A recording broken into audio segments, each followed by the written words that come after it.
पाकिस्तानी फौज او وسلوال تنظیمونه چې په بیلابیل نامونو د طالب نه تر داعش پر یادېږي دې جرګې مشترکه پرېکړه وکړه چې 2 میاشتې ټایم دی ورسره زموږ د خاورې نه د ووځي.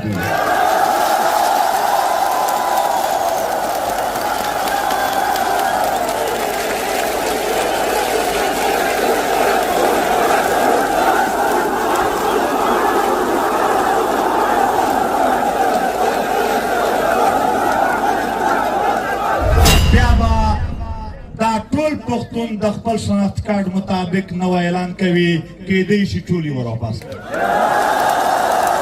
هغه به په دې خاوره باندې چې کوم نورو ثبوته د بجلي تارونه ځي د هغې د پرې کولو یا د هغې څه بندوبست کولو ته تیاري کوي. بدماشي به سړی وکړي